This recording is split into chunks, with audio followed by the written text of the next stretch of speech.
All right, it is 12:30, so we will go ahead and get started. Welcome, everybody. Thank you for being here. My name is Sarah Sims, and I am the manager of continuing education at the Brown School here at Washington University in St. Louis. Thank you for joining us for today's Open Classroom. Open Classroom is the Brown School's virtual and free professional development series. But beyond Open Classroom, we are the largest provider of continuing education units in both the state of Missouri and Illinois. So if you are looking for CEUs, if you're a licensed social worker and need to keep up on your licensure, I invite you to check out our website. That's brownschool.woostel.edu, and you can toggle to the resources and initiatives tabs to find all of our different workshops that we offer. We offer workshops year round and almost on a weekly basis. So there's something for everybody there. A few housekeeping items. This is a Zoom webinar, which just means that we can't see or hear you. But as you can hopefully tell already, you are able to use the chat. So we really do hope that you engage with us via the chat. Right now, if you want to say hello, where you're from, where you're joining us, that's great. But also, please do leave any comments or questions throughout the presentation. We'll have time for Q&A at the end, so you can drop those in the chat and we'll get to as many as we can. We're also going to be live streaming on YouTube. I'll drop a link to the chat in just a moment in case you know anybody who wasn't able to join us for the Zoom. And the recording will also be available on YouTube in a couple of days once it gets processed. So that's it for my housekeeping. I'm going to turn it over to my colleague, Sarah Birch, who's our Assistant Director of Recruitment and Admissions here at the Brown School, who's going to introduce the program and our speaker for today. Sarah, please take it away. Great, thank you. And thank you all so much for being here with us today. And for those of you who are watching this, the recording, thanks for coming back and watching. As Sarah shared, I am an Associate Director of Admissions and Recruitment for the Brown School. And on behalf of the Office of Admissions and Recruitment, I want to thank Professional Development for partnering with us yet again on this Open Classroom series curriculum showcase, where we hope that you'll get a little sense of what it's like to be in a classroom with one of our fantastic faculty members. I'd also like to give just a very warm welcome to those of you who are prospective or admitted students in the audience. Thank you so much for being here. And we're glad that everyone's here today to join us in this conversation. So today we are joined by Ryan Lindsay, who has a career that is focused on training new and experienced providers in various evidence-based treatments, consulting with organizations on how to implement evidence-based programs, and aiding organizations in program development utilizing evidence-based principles. At the Brown School, Ryan chairs, teaches, and advises students within the mental health concentration in the Master of Social Work program.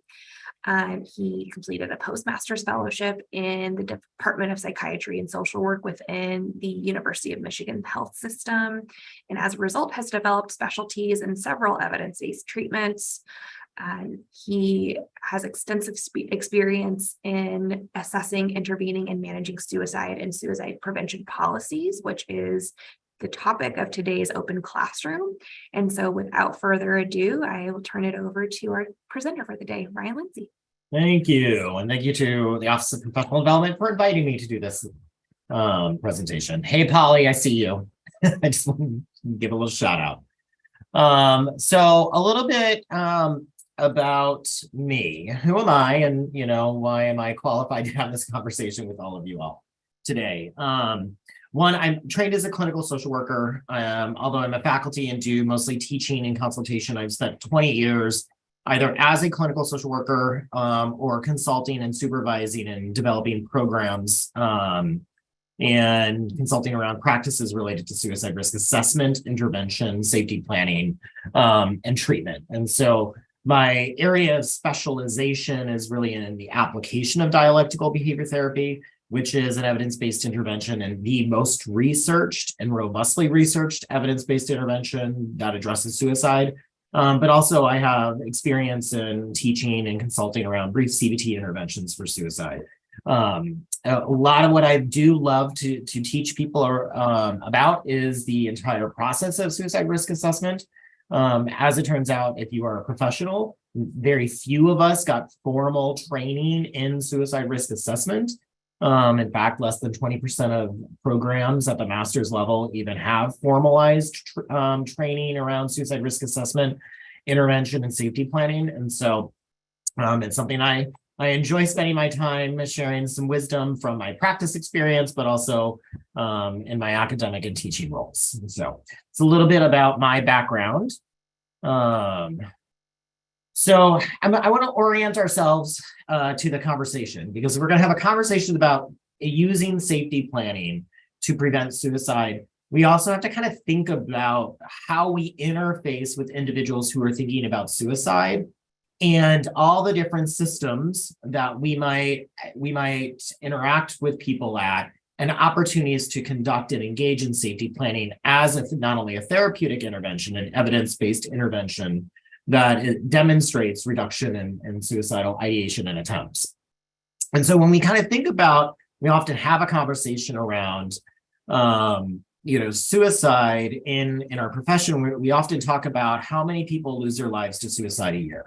And I think the other piece we have to think about is that there's a whole huge number of other people who have not died by suicide, but are living with thinking about suicide, and living with and trying to survive and recover from experiencing suicidal thinking. And when we think about deaths by suicide, we can also have to think about the number of people who are hospitalized, the number of emergency department visits that people are experiencing. And then so many suicide attempts do not end up in our systems. And when people are thinking about suicide, many people who are thinking about suicide are not also connected to our systems. And so as providers and thinking about safety plans, we have so many opportunities to create and develop innovations to be able to get access and increase access to just even the safety planning process. And I think I just want to kind of contextualize a little bit around, if you're a professional in professional roles, we may not be in a crisis intervention, role, but we are interfacing with people who are thinking about suicide every single day. And so we have a lot of opportunities to think about this, but I also think about safety planning as so critical to preventing the overutilization of emergency rooms and or inpatient hospitalizations when it isn't necessary when there are alternative ways in which we can support individuals in community, in their homes, surrounded by the supports that are already in place. And so it's a delicate balance and tension between the entire risk assessment process that feeds into safety planning. And so I want to think about, because today's presentation is around safety planning, I also want to recognize that safety planning is a function of assessment. So if our assessments are thin and not robust, then our safety plans end up being thin and not robust. And so because today is about safety planning, I'm going to talk about safety planning, but I also just want to kind of throw it out there that safety planning cannot be done in the absence of assessment. So to that end, what is safety planning? I mean, essentially, safety planning is a method of identifying the context and factors that elevate an individual's suicide risk state. So these are essentially, people think about suicide. If we've got 12 million adults thinking about suicide, in any given year, many of these individuals who are thinking about suicide do not necessarily move from that on this ideation to action trajectory. They may not move to planning, may not move to engaging in other behaviors that will indicate imminent risk for attempting suicide, let alone ending up dying by suicide.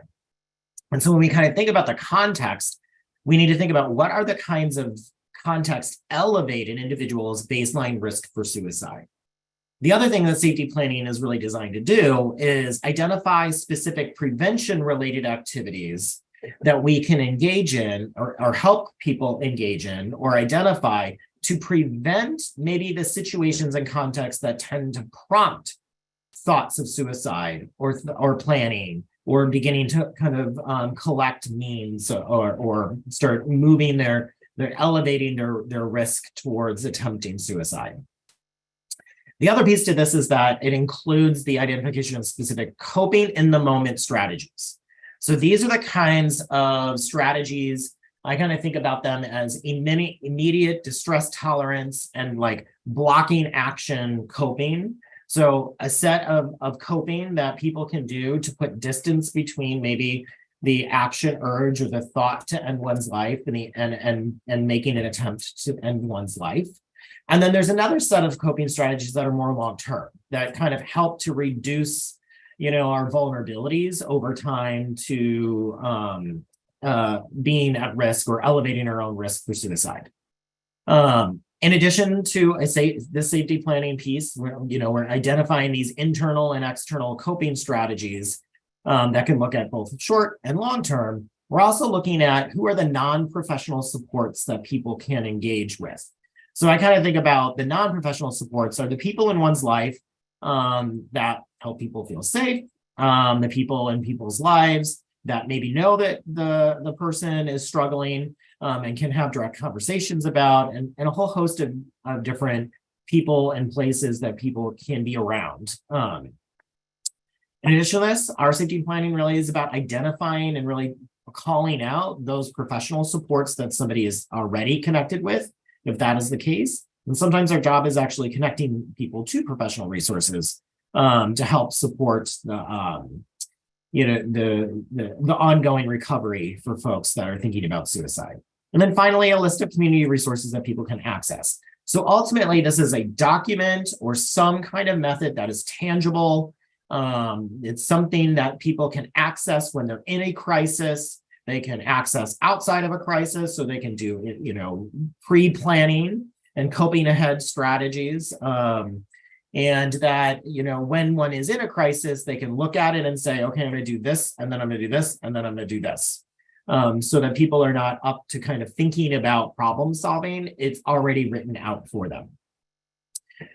So there's multiple ways in which, we can engage in safety planning processes. And really this presentation today is to kind of go over multiple evidence-based or supported safety planning processes, and then take a look at the common elements that are present across each of these approaches. And so today I'm gonna cover briefly collaborative assessment and management of suicide, crisis response plan, safety planning intervention, sorry for that error, safe activities for families to encourage recovery, and then finally a family-based crisis intervention in the emergency department. And again, I'm just gonna kind of like, dip our toe into each of these pieces, and then we'll come together at the end to kind of figure out how do they each align or different from each other. So our first, one of the most effective interventions one can learn, and you can go to camscare.org, I think, or just Google CAMSCare. CAMSCare is a part of a system implementation of assessing and managing suicide risk, and has demonstrated its efficacy in multiple randomized controlled trials.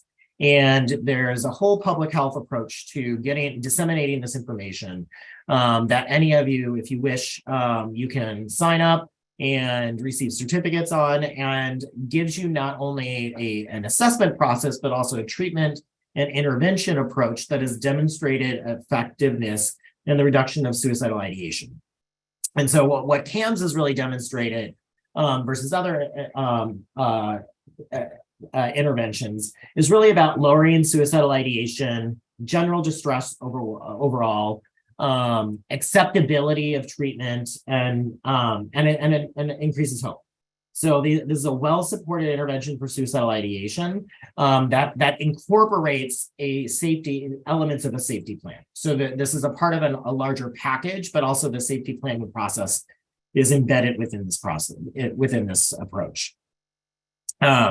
So CAMS uses a stabilization plan that really focuses on reducing access to lethal means, which is common across any safety plan that planning intervention that exists. We are thinking about and identifying the specific risks and the specific methods somebody has thought about in terms of ending their life by suicide. And the thing about why reducing access to lethal means is so critically important is because there's an element often to planning that becomes a kind of ruminative and ritualistic kind of planning process. Meaning that most people who think about suicide have thought about suicide for a very long time. It's not usually an impulsive reaction to an event, although that does occur in very rare circumstances. That's not the norm. What we know, though, is that when people have thought about suicide and have moved into the planning phase in this ideation to action trajectory, that planning phase tends to become more specific. And the more somebody has thought about the specificity of a plan and their method, the more they've generally been thinking about ending their life by suicide. And it's usually an indicator that they're further along in that ideation to action trajectory. And removing access to lethal means causes people to not necessarily shift to a new means because they haven't done that mental rehearsal. So that mental rehearsal is a part of this, reduction to lethal means that people rarely do switch. Doesn't mean they won't. But when we do reduce access to lethal means, specifically the means in which they have had mental planning around, we can dramatically reduce the likelihood because we're removing the method in which they are acquiring the capability to override their kind of pre-programmed at the kind of cellular level of survival. Second piece in here, and is existent in most other safety plans, are just a simple coping plan. CAM stabilization plan uses, considering crisis cards. Crisis cards can be used so that it's on a person, they can use it and access it. There's really cool apps that people can use these days that make it accessible, that it's not a card that's laminated, that people are kind of hauling around with them. There's also, a plan for life and death emergency contacts, a listing of people to call for help or decrease in isolation. We know that loneliness and isolation is a huge risk factor for not only long-term risk factor for suicide, but short-term. And then, again, plans for attending scheduled treatment that they're already connected to. And then there's a barriers and solutions part of this, which I think is also a really important part of any strong safety plan. If we don't also engage a process of, okay, what's going to get in the way of implementing this plan, if we don't have a pre-plan for that, if we don't cope ahead for the barrier that's going to occur, then we're losing a chance to be able to kind of think through these processes ahead of time and to identify solutions. So CAMS Care and their CAMS stabilization program includes these specific interventions that are part of their safety plan.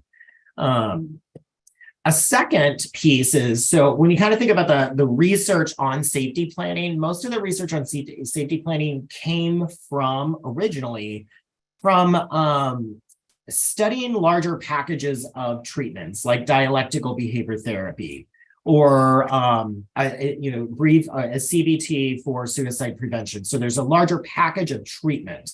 And because it's a treatment that's addressing suicide, safety planning is inherently a part of that process. So beginning early phases of kind of like studying is looking at, what kinds of safety plans were embedded in these larger packages of interventions. But then there also then became, well, what about if you are interacting with someone who is not in one of these larger packages of treatments? Is safety planning as a standalone intervention effective? And so the answer to that is yes.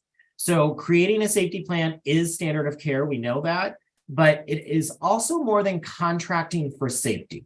So pretty much standard of care, we do ask people not to contract for safety, but contracting for safety has not demonstrated any effectiveness in terms of its, reduction of suicidal, behavior.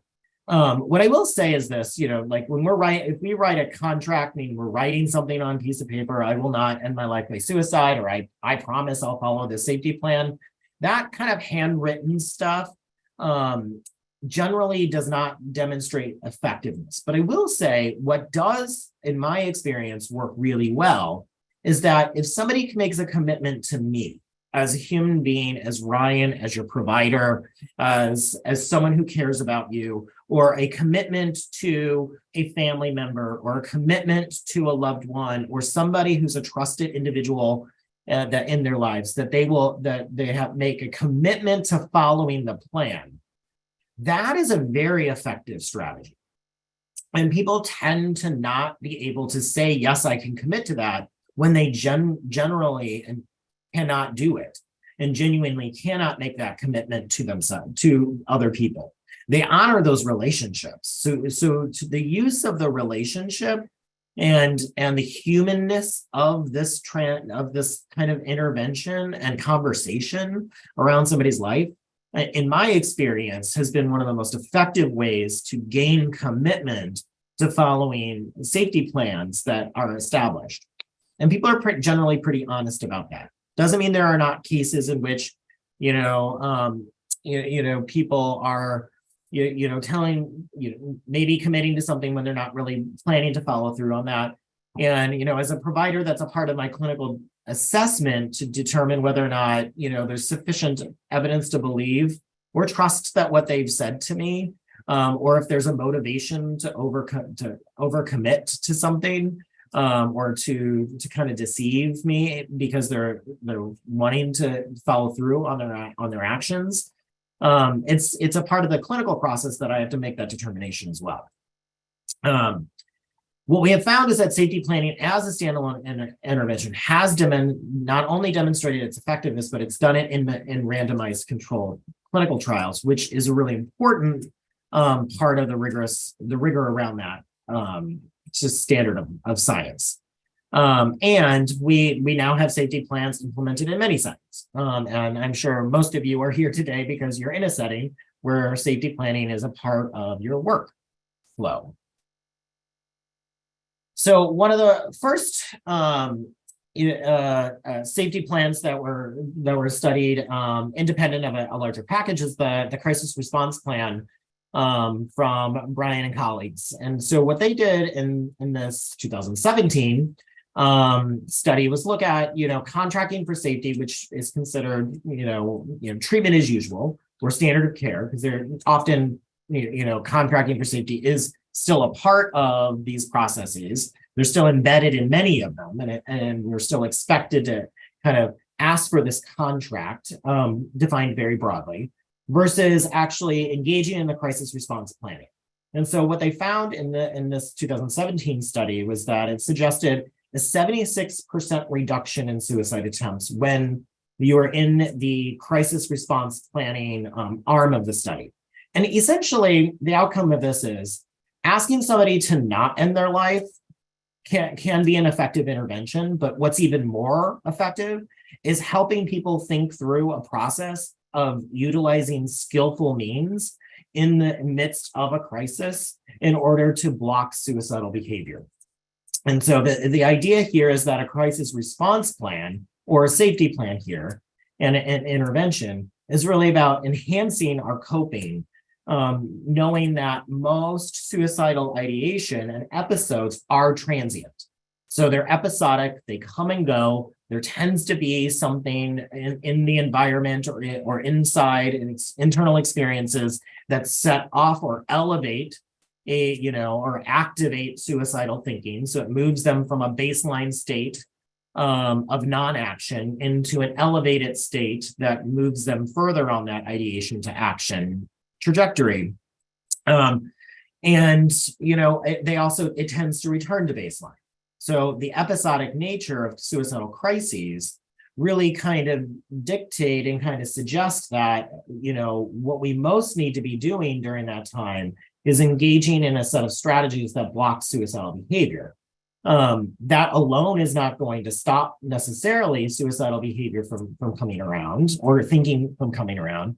But over time, it is blocking attempts that, or even reducing deaths by suicide.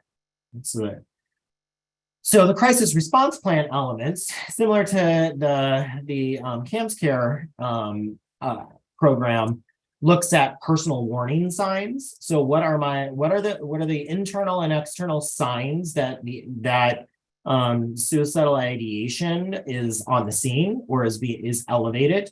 What kinds of self-management strategies or coping that I can engage in that moment in the event that my suicidal thinking and planning might be intensifying or elevating. But this crisis response plan also incorporates a process that explores reasons for living.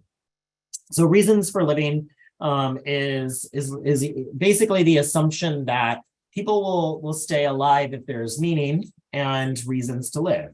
And we also know from conversation, studies around conversations around motivation, that we can easily talk ourselves into or out of different types of behaviors. And engaging in a process of reasons for living and identifying and connecting ourselves to the reasons to live is a very productive way of using our safety planning process so that we can better elevate the reasons to live in those moments when the desire to die by suicide, the intensity of the emotional experience, the pain that has been around for a really long time that feels endless, maybe feels hopeless, maybe we are feeling helpless in those moments, we can access and re-access. There are reasons to live because there's a reason you are alive now and you've stayed alive to this point. So reasons for living is a really important added bonus that helps to enhance a safety planning process that I often incorporate and incorporated into safety planning processes over time. The other piece that incorporates here is social support. Not surprising. We know that, we know that we need to be connected. And similar to CAMS Care and most other safety planning processes, we're looking at who are those trusted and caring individuals that we can connect to. And sometimes it's not necessarily always being around people and letting people know that I'm thinking about suicide, but it is about knowing who I can be around that makes me feel safe and makes me want and gives me reasons to live. And then, again, separating out those people that I'm going to have direct conversations around when I'm feeling more at risk or I'm struggling to enact my safety plan. And then again, professional crisis support. Essentially these are who are the people, agencies or resources I can contact in the event that my safety plan, I'm struggling to implement my safety plan. What's on my safety plan isn't necessarily resulting in a reduction of my thinking about suicide or a desire to end my life by suicide. And these can be, anything from helplines like calling 988, and which will connect you to a local suicide prevention lifeline, or various professionals that you're already connected into, or online communities. There's all kinds of professional crisis supports that exist. And these would be directly named on that crisis response plan.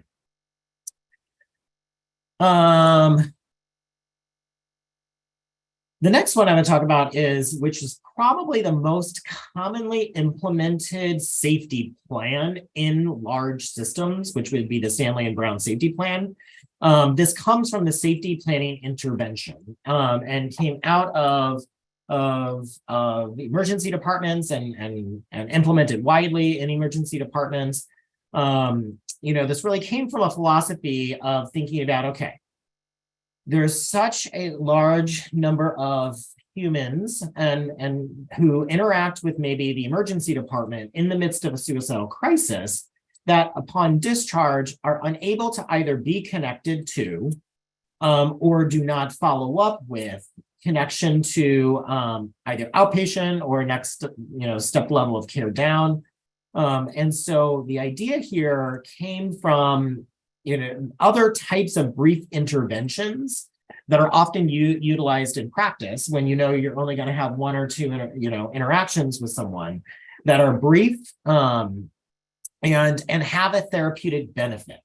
And so the safety planning intervention came from that kind of thinking, is that can we develop something not only of conducting a safety plan, but can we turn this into an intervention in and of itself that has therapeutic benefits?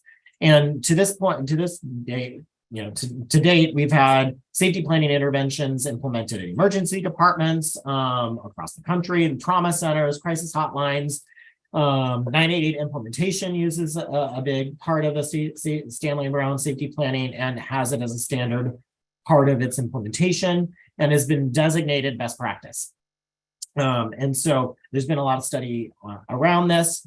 Inside this safety planning intervention, the safety plan also looks at step one is exploring warning signs.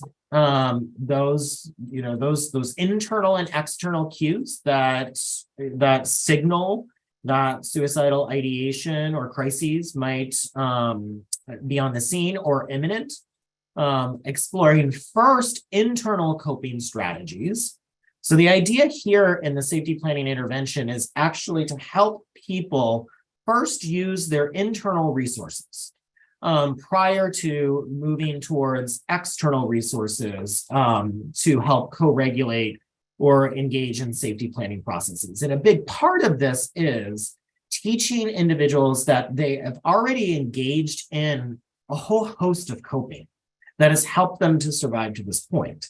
And a part of asking people to first use internal coping strategies to see if or whether you need additional help is to also start to build a sense of confidence and competency over daily experiences that are difficult and distressing and that might prompt thinking.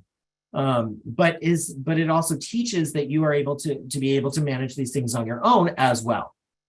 And that a part of this is starting to kind of help people differentiate different situations and contexts and signals that would say, okay, this situation might prompt this thinking, but I'm able to utilize my existing resources to manage what I'm experiencing right now, to prevent movement and further movement on this ideation to action trajectory.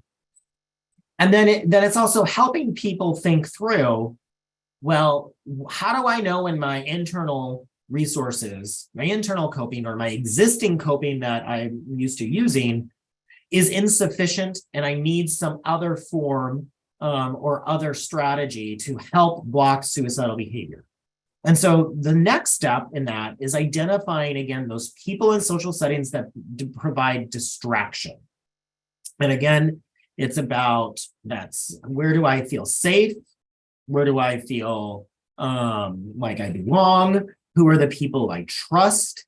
Or what kinds of situations or people to be around that just help me to distract from acting on any suicidal thinking?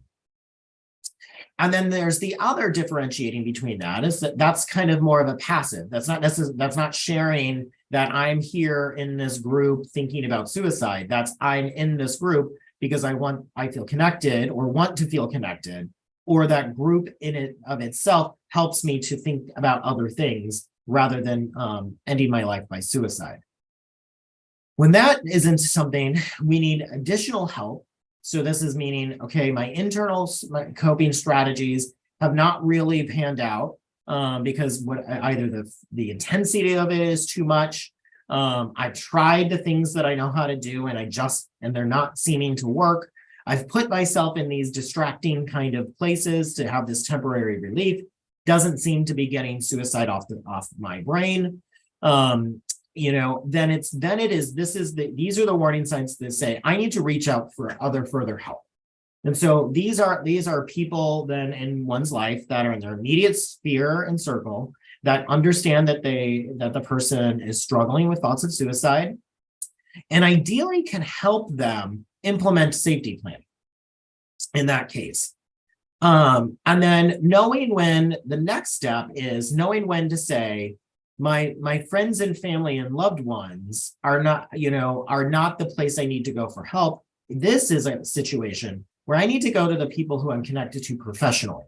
because it's more appropriate or effective or needs a professional level of intervention or response to help people continue to evolve and develop their safety plan and block suicidal behavior in those contexts. And then again, in this safety plan, like all safety plan, is making the environment safe.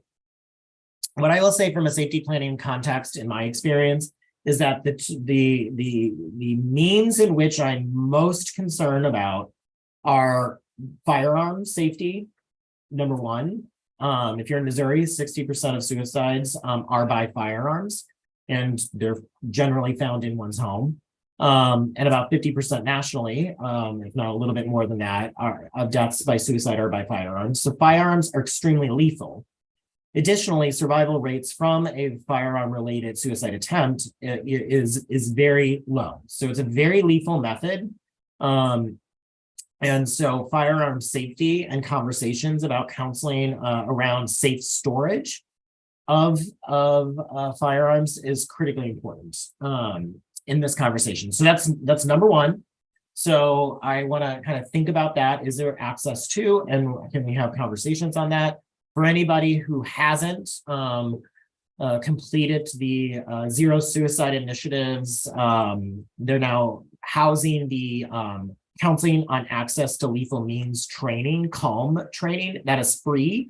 Probably takes about an hour to get through all the material. It helps you walk through safe storage conversations and having conversations around counseling on access to lethal means, which I think is really important for anyone conducting or safety planning, so that you understand that how to hold these conversations and move the conversations away from taking, firearms, away from people and actually just engaging in safe storage.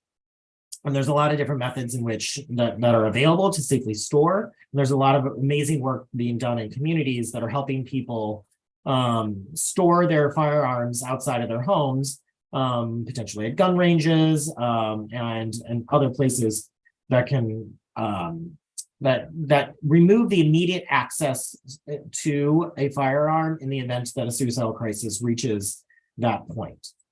The second piece that is critically important in a safety plan that I am looking for is any method in which they've identified a plan attached to it. So that's my second most important. If there's no firearms in the home, then it's my primary focus of removing access to those means and safe storage or prevention strategies to enact to prevent immediate access. The idea here is that we're putting time and space between the action urge and the action. The more time we put between those two things, the more likely time will actually resolve some of these suicidal crises in those moments. Again, not necessarily solving it long term, but in the moment, given the episodic nature to suicidal thinking and behavior, that's what we want to kind of focus on. And so one of the things that I have done a lot in my career and utilize in the application and implementation of dialectical behavior therapy is actually the inclusion of other, safe people and supports in safety planning processes. Often is the case, when we're kind of working with somebody, if you're working with somebody at the individual level, and you identify who are these safe people that you can ask for help from. And what's often what's missed in this conversation is, does that person know and do they understand what you're experiencing? Do they understand that you struggle with thoughts of suicide? And are they able and willing to make a commitment to participate in helping you to stay safe? That conversation and teaching about that conversation is really important. Integrating families. So this is in terms of either adults or family members. The safe actions for families to encourage recovery is a veteran developed safety planning process that includes that safety planning intervention that I just described, and including a supportive partner in these conversations. And essentially what this is doing is having open and direct conversations around how a supportive person can support someone. so that there's some equanimity and in relationships, but also people don't always know how to help someone who's thinking about suicide. It's a very scary thing for professionals. It's scary. And so for other people who do not have a lot of experience or understanding of mental health and mental health issues, then we end up in a place that we don't have the words to share. We don't know what to do to help you. And all there's a lot of, caretaking drives that come. But those caretaking drives often can lead to relationships that become a little bit unbalanced. And so in order to help people know how to help someone else, incorporating supporting partners is a really big part of that. And so SAFER is one example of a program that has been developed and tested in terms of its helpfulness. And this is kind of how it looks at it. So it's going to move through working with a veteran or anyone who's experiencing suicide and you're wanting to implement a safety plan. You're going to work through those 6 steps. But then we're also going to incorporate the supporting partners and helping them to recognize warning signs and how to raise those warning signs to their loved one or the person that they're supporting. So it's sometimes the case where I don't notice it as a person with lived experience with suicide, thinking about suicide. Maybe those warning signs are not in my awareness, but these warning signs are in the awareness and other people are observable, can observe it. Being able to have this open conversation and dialogue about not only here are the signs, but me as a person who's thinking about suicide, having agency and being able to determine how you ask me about that. If in the event that a warning sign, you notice something in me that I am not noticing, well, when I don't notice something, that becomes a little bit complicated of a conversation. And so if you're going to bring that into my awareness, I need to grant you permission to do it. And then also give you here's what will work with me. Because if you come at me like that, this shuts down the conversation. And it works through each of these steps from coaching on how to help, their supported person use their coping plan, helping to remind them around, who their social contacts are, kind of help to facilitate that when maybe their emotion mind is telling them that no one wants to be around you. They can be, they can hold up their wise mind and say, I know I want to be around you, so I can't speak for everyone else, but so I know that at least for me, I want to be around you and I want you around. I imagine that other people also want you around. So it works through various levels of helping loved ones or supportive people hold these conversations. This is a really important part, and it's often not incorporated into a lot of our safety planning processes, but even in our intervention processes. And then finally, I'm going to share with you one emergency department intervention called family-based crisis intervention. That is a single session emergency department intervention that includes safety planning in that, but it also includes a portion of psychoeducation. So, it's helping people understand and develop a shared mental model of why does suicidal thinking come around? Why do people think about suicide?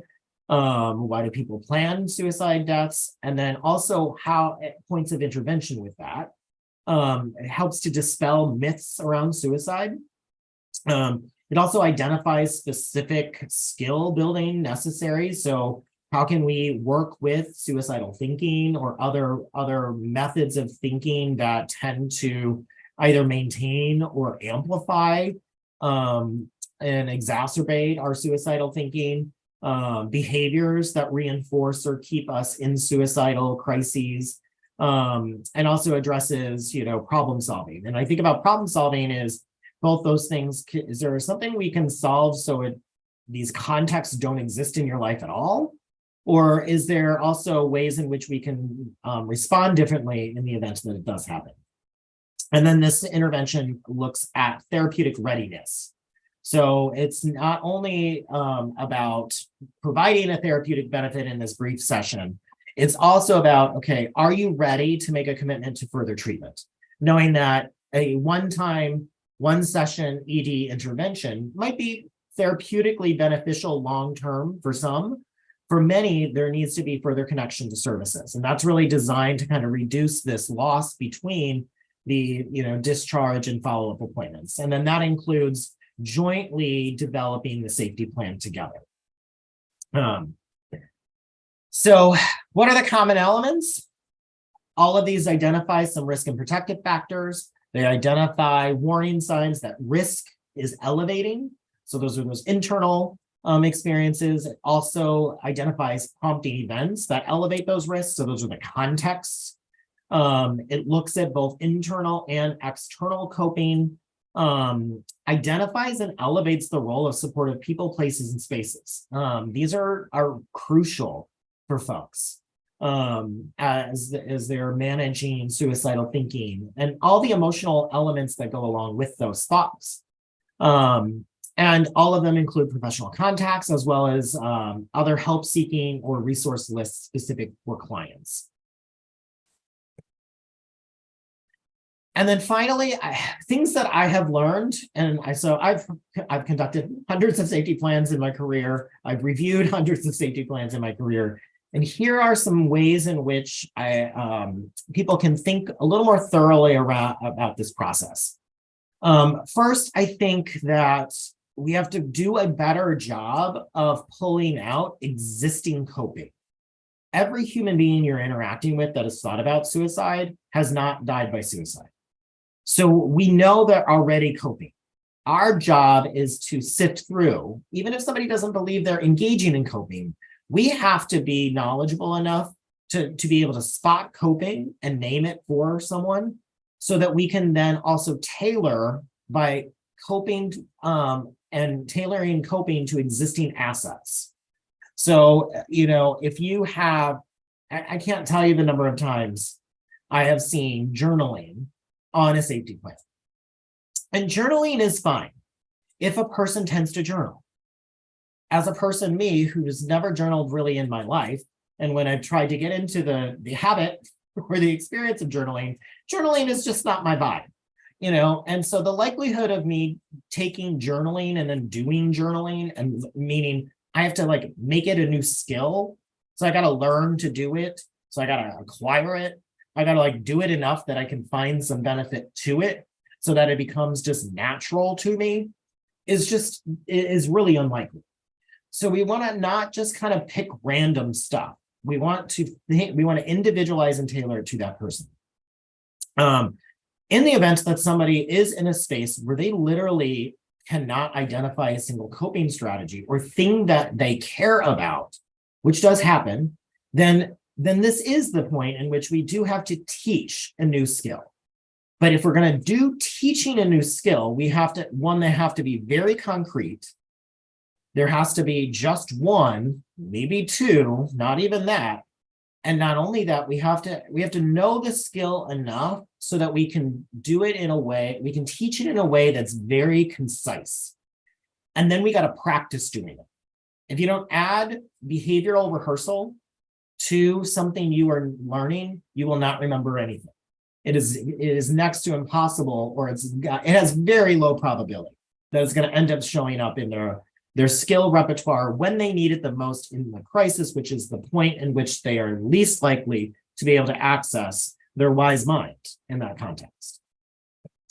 And so something that I tend to just broaden my own perspectives, and what I encourage you all to be thinking about, is when you're thinking about types of coping, that we start thinking about the systems of the body, or that coping is kind of focused towards.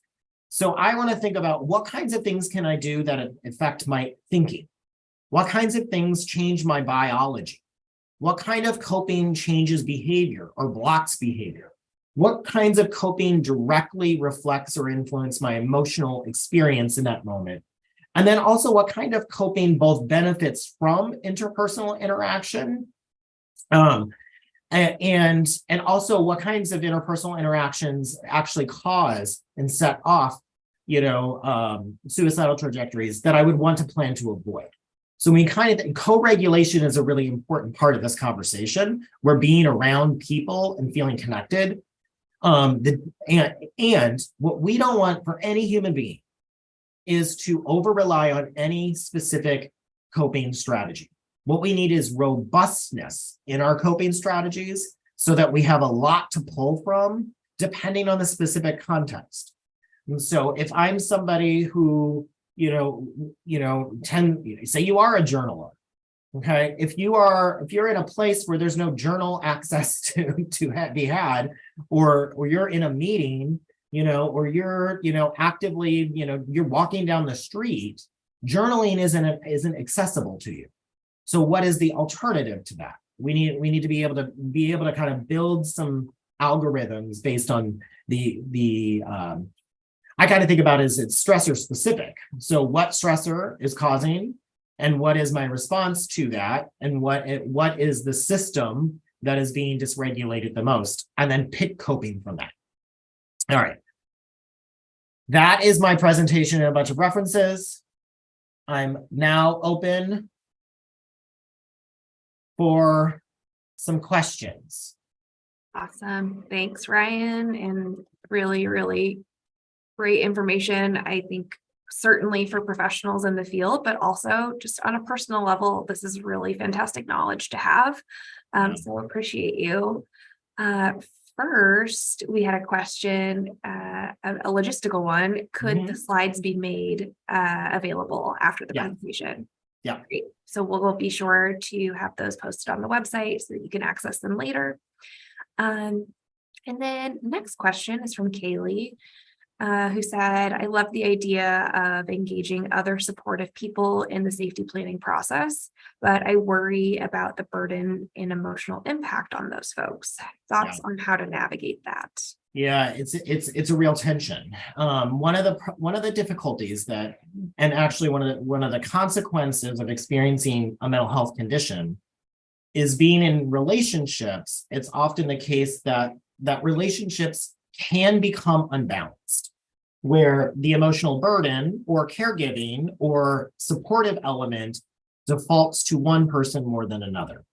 And the difficulty with that is that it is difficult to manage long-term relationships that way, because as humans, there needs to be, you can redefine what reciprocity looks like to reintroduce rebalancing.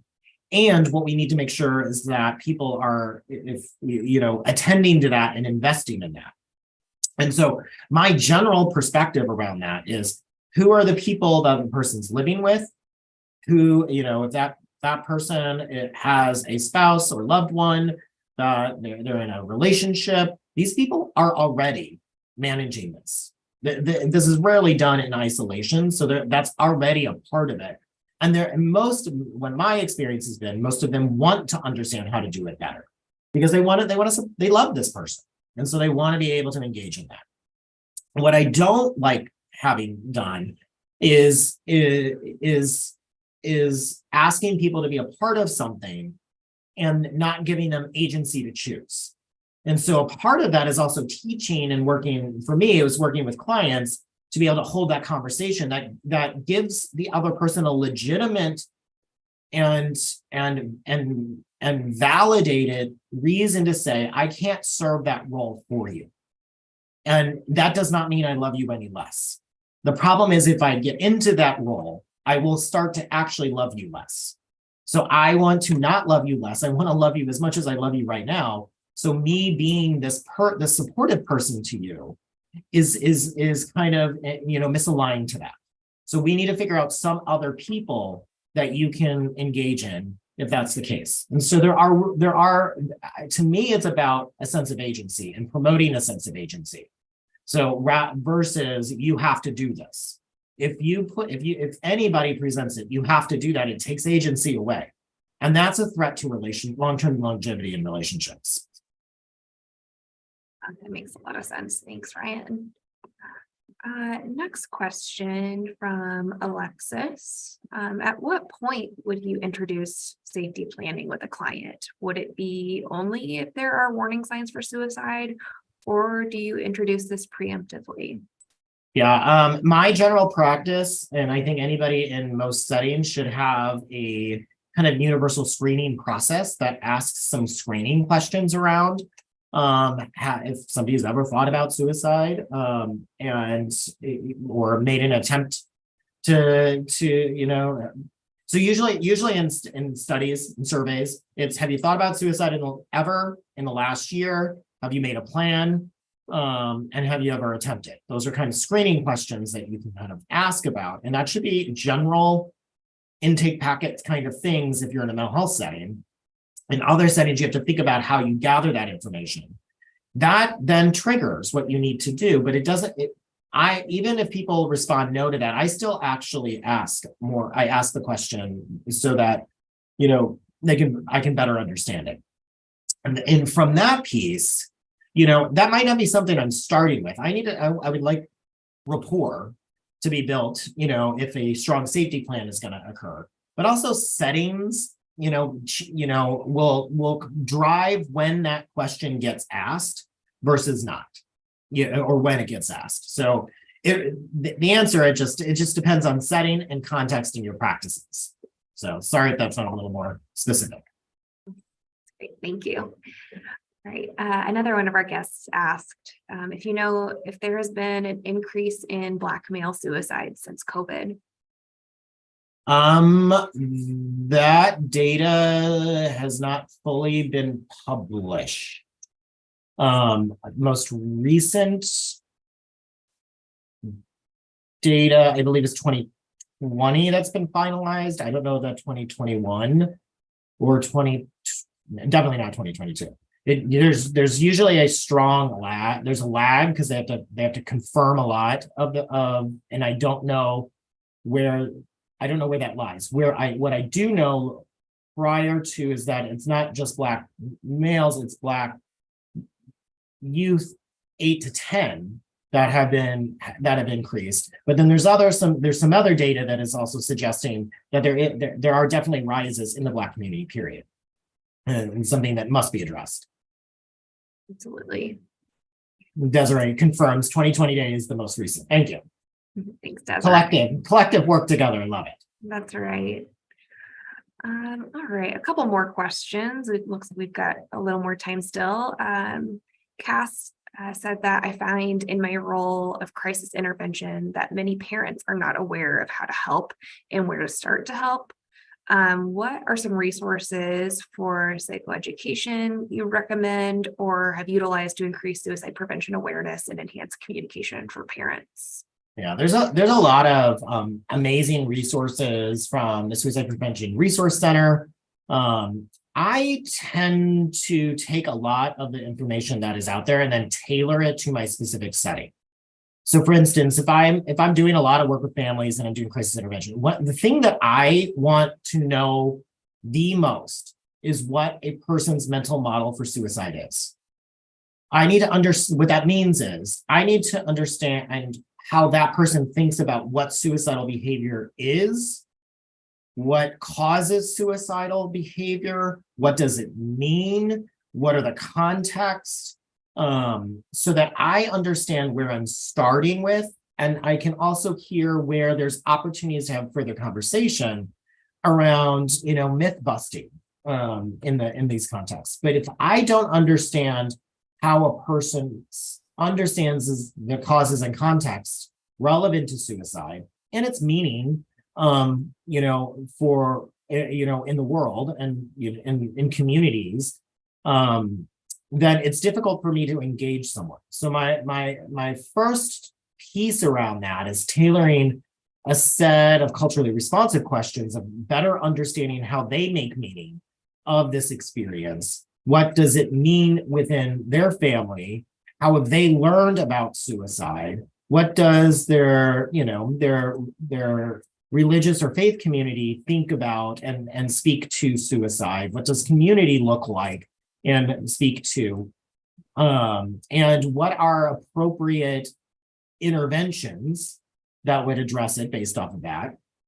Who's appropriate to seek help from? All of those pieces. I need that cultural contextualization before then I can move into utilizing any of these resources, because most of these resources are just facts on pieces of paper. And if those facts are if they're taken out of context, then they just kind of don't land. Thank you. Well, it looks like we have just 1 minute left, and we did have a few more questions come in. So unfortunately, we won't be able to get to all of them, but these are really great questions. And just thank you all so much for just your engagement with this session. It's been really, really great. I'll turn it over to Sarah Sims now to close us out. Yeah, thank you so much. Thank you so much, Ryan. Such an important topic today. And so I did put a link to where you can rewatch this, because I think, as a few people put in the chat, like, this topic is really good to return to remind ourselves of some of these things. So please, you can rewatch that. I also put links to, we have several workshops coming up this summer and spring about suicide prevention where you can earn CEUs. And we have at least 3 planned for the fall, one of which will be with Ryan Lindsay. And Polly put a question in the chat about opioid use and suicide. And one of our workshops this fall will be about substance use and suicide prevention. It's not posted to our website yet, but do keep an eye out for that. So again, thank you everyone for joining today for this very important topic. Thanks for organizing, Sarah, and Ryan. Thank you so much for leading and the work that you do. Have a great afternoon, everybody. Bye, everyone. Thank you all for what you do.